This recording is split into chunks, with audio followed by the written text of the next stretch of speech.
एक बार एक संत स्वामी विवेकानंद से कहने लगे कि वो ऐसी कौन सी तुम्हारे अंदर देवत्व, ऐसी कौन सी विद्वता और ऐसी कौन सी चमत्कारिक शक्तियां हैं जिनके आधार पर मैं मान सकूं तो भारतीय संत परंपरा और भारतीय साहित्य और भारतीय वेद परंपरा को आगे बढ़ाते हो। स्वामी विवेकानंद ने जवाब दिया, ऐसी कोई शक्ति मेरे पास नहीं है। क्या आपके पास ऐसी कोई शक्तियां हैं? जिज्ञासावश स्वामी विवेकानंद ने प्रश्न किया। उस संत ने कहा, हाँ, मेरे पास ऐसी दिव्य शक्ति है जिसके बल पर मैं पानी पर चल सकता हूं बिना किसी असंतुलन के। स्वामी विवेकानंद ने जवाब दिया, क्या ऐसी शक्तियां प्राप्त करने के लिए मैं अपना समय गंवाऊं? ऐसी शक्तियां प्राप्त करके मैं अर्जित क्या कर सकता हूं? यह मेरी व्यक्तिगत उपलब्धियां हो सकती हैं, मेरे व्यक्तिगत शोध हो सकता है, मेरा व्यक्तिगत योग हो सकता है, परंतु मेरी जो शक्तियां हैं मैं उसे मानवता के लिए, दरिद्र नारायण की सेवा के लिए और आम जन के लिए अर्जित करना चाहता हूं। मैं अपनी शक्तियों को 2 पैसे की नाव का खर्च बचाने के लिए नहीं अपनी साधना को समर्पित कर सकता हूं। ऐसे थे स्वामी विवेकानंद। ऐसे ही ढेर सारे उदाहरणों और ढेर सारे विचारों के साथ मैं आपका दोस्त रसल रघुवंशी स्वागत करता हूं आप लोगों को आज रविवार की इस चर्चा में, जिसका शीर्षक है स्वामी विवेकानंद होना। तो स्वामी विवेकानंद कैसे थे उसकी एक झलकी मैंने आपके सामने प्रस्तुत की। अब उनसे जुड़े हुए उनके जीवन परिचय आपके सामने प्रस्तुत करता हूं।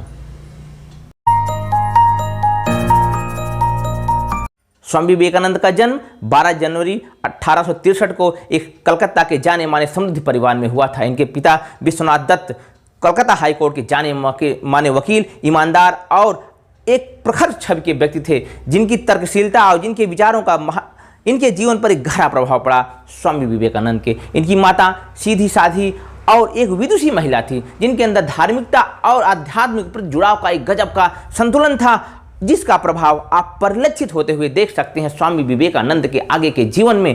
इनकी प्रारंभिक पढ़ाई अपने घर पर ही हुई।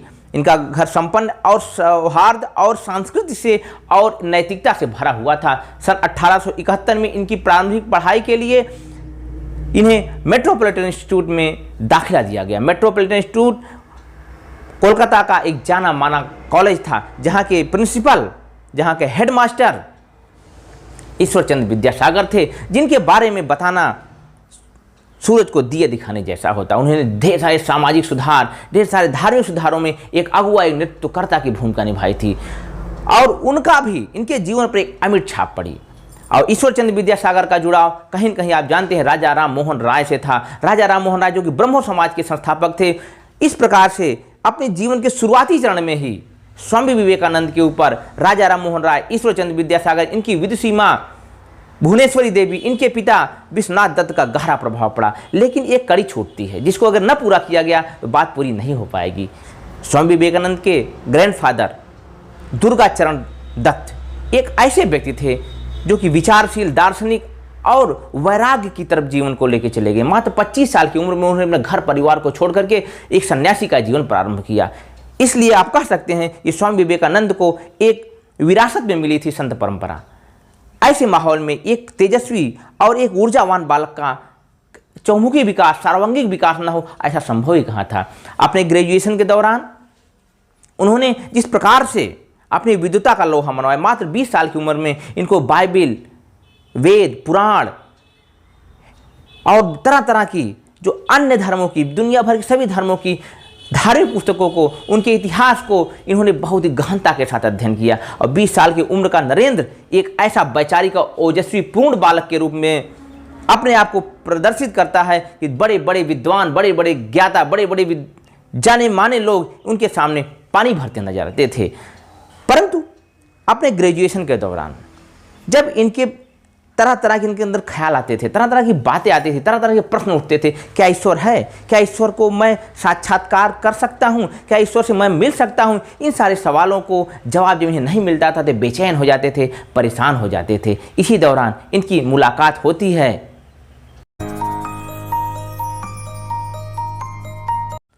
दक्षिणेश्वर के बिठूर मठ के पुजारी रामकृष्ण परमहंस से। यह मुलाकात 1881 में होती है और एक इस प्रकार से मुलाकात होती है कि जिससे आप एक गुरु शिष्य की मुलाकात तो नहीं कर सकते हैं। स्वामी विवेकानंद एक तर्कशील व्यक्ति थे, वहीं रामकृष्ण परमहंस एक श्रद्धावान व्यक्ति थे, एक आस्थावान व्यक्ति थे। दोनों की मुलाकात के दौरान काफ़ी कन्फ्लिक्ट होता है। स्वामी विवेकानंद जब उनसे पूछते हैं, क्या आपने भगवान को देखा है, have you seen the God, तो उन्होंने कहा, हाँ, मैंने तुम्हें जिस तरह से देखा है, जिस तरीके से मैं तुम्हें साक्षात रूप में देखता हूँ, उसी प्रकार से मैं ईश्वर को भी देखता हूँ। मैं ईश्वर का भी साक्षात कर चुका हूँ, इसलिए तुम्हें संशय नहीं होना चाहिए कि ईश्वर जैसी कोई शक्ति नहीं है। फिर स्वामी विवेकानंद का प्रश्न होता है कि आखिर मैं उन्हें का साक्षात्कार कैसे कर सकता हूँ। रामकृष्ण परमहंस एक दिन नदी में उन्हें स्नान के लिए ले जाते हैं और वहाँ पर स्वामी विवेकानंद को जबरदस्ती पानी में डुबोने लगते हैं। इसे छटपटाहट के बीच स्वामी विवेकानंद जब बिल्कुल परेशान हो जाते हैं, रामकृष्ण परमहंस छोड़ते हैं और बाहर निकल कर उन्हें क्रोध से बिल्कुल जल उठते हैं, कहते तुम मेरी जान लेना चाहते हो।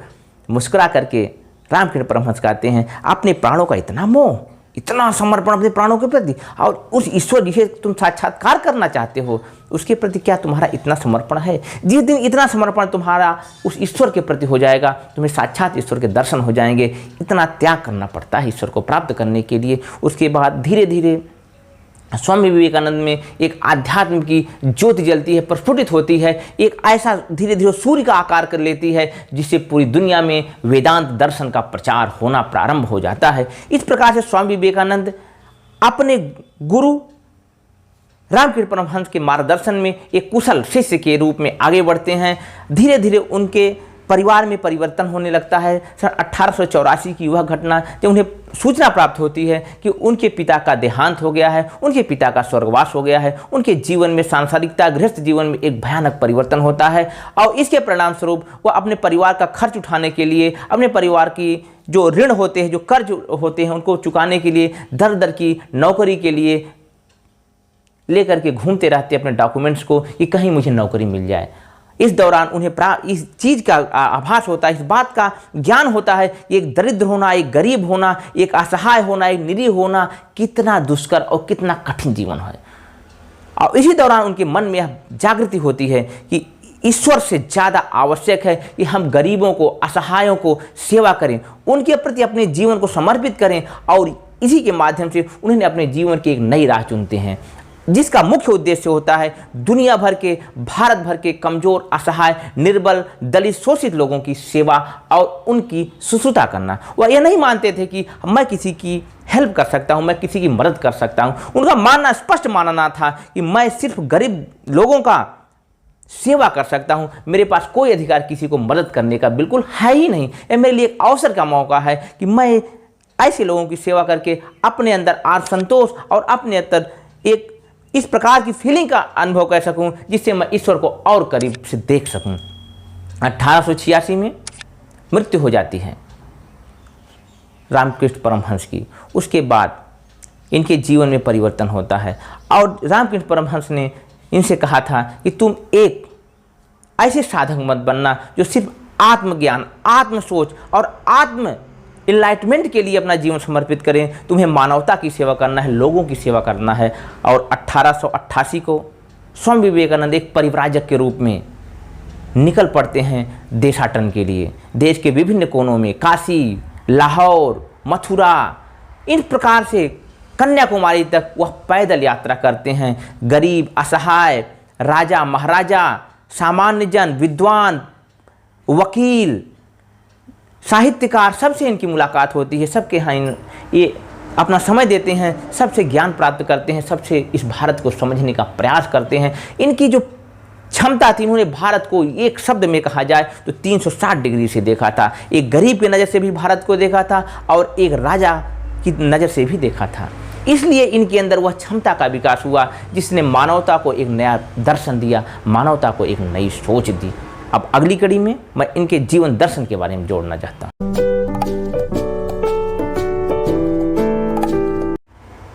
स्वामी विवेकानंद के जीवन दर्शन को कुछ शब्दों में, कुछ मिनटों में बांधना असंभव है, बिल्कुल असंभव और नामुमकिन है, लेकिन कुछ मोटी बातें मैं आपके सामने रखना चाहता हूँ। स्वामी विवेकानंद के जीवन पर मुख्य रूप से ब्रह्मो समाज, ईश्वरचंद्र विद्यासागर, गीता, बाइबल और साथ ही साथ दीवाने हफीज जैसी पुस्तकों का गहरा प्रभाव पड़ा और सभी दर्शनों को इन्होंने जब अपने जीवन में अंगीकार किया, तब इनके बात समझ में आई कि वेदांत दर्शन जो है वह सर्वोच्च दर्शन है और उसमें जो आत्मा परमात्मा की बात की गई है उससे हम अलग नहीं हो सकते हैं।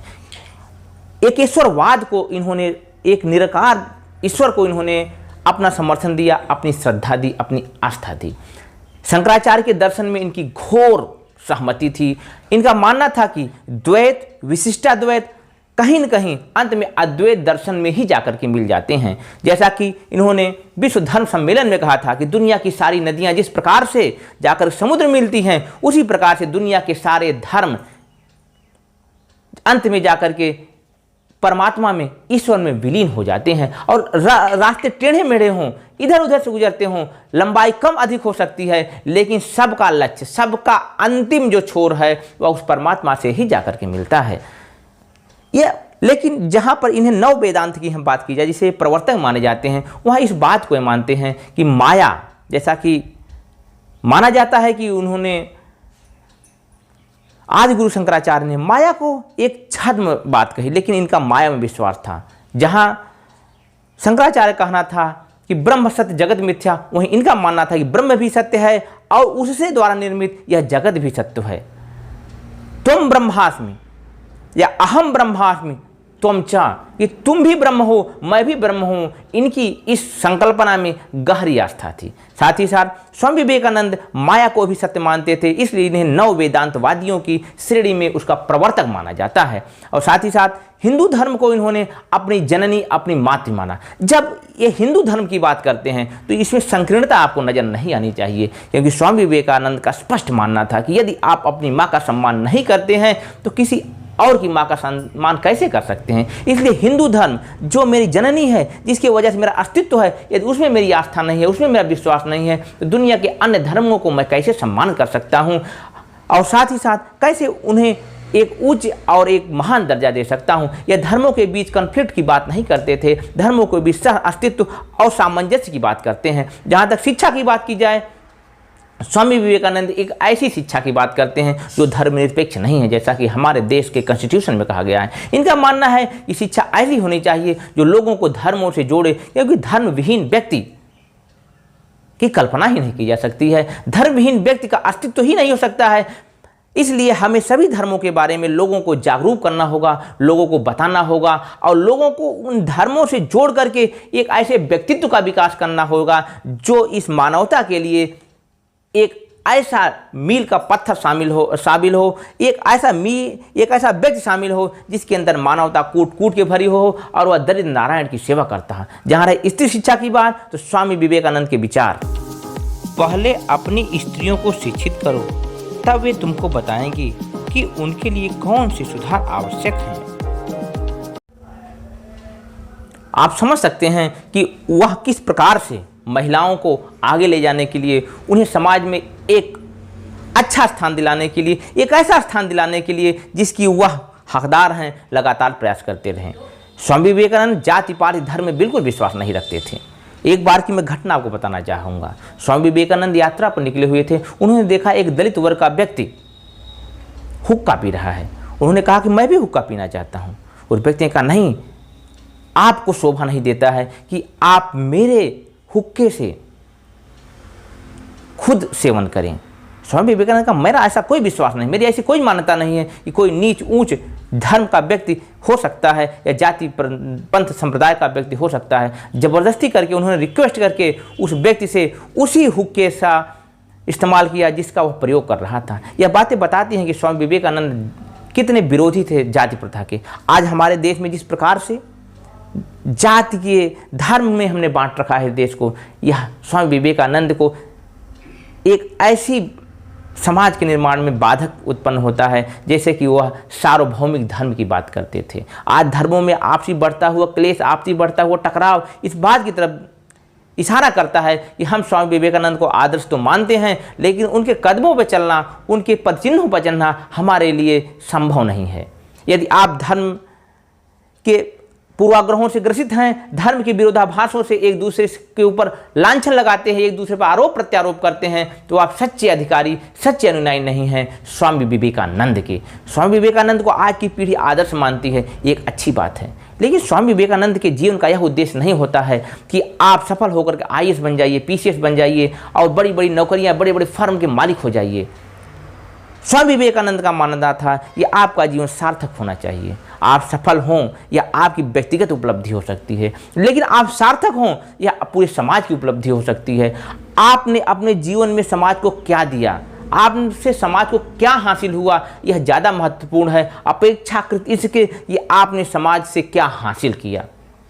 आप मेरी बातों को समझ सकते हैं। और साथ ही साथ इस वीडियो के अंत में मैं आपको स्वामी विवेकानंद के उन विचारों को आपके सामने छोड़े जाता हूं एक ऑडियो के रूप में, जो उन्होंने जाति व्यवस्था के ऊपर उठाई थी।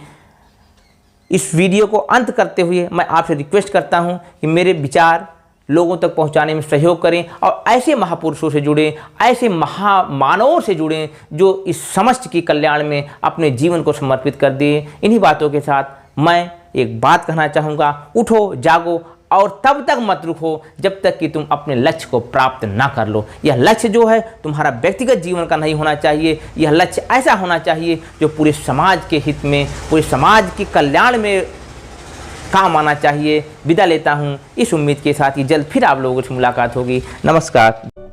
हे वीर, साहस का अवलंबन करो, गर्व से कहो मैं भारतीय हूँ और प्रत्येक भारतवासी मेरा भाई है। तुम चिल्लाकर कहो कि मूर्ख भारतवासी, ब्राह्मण भारतवासी, चांडाल भारतवासी सभी मेरे भाई हैं।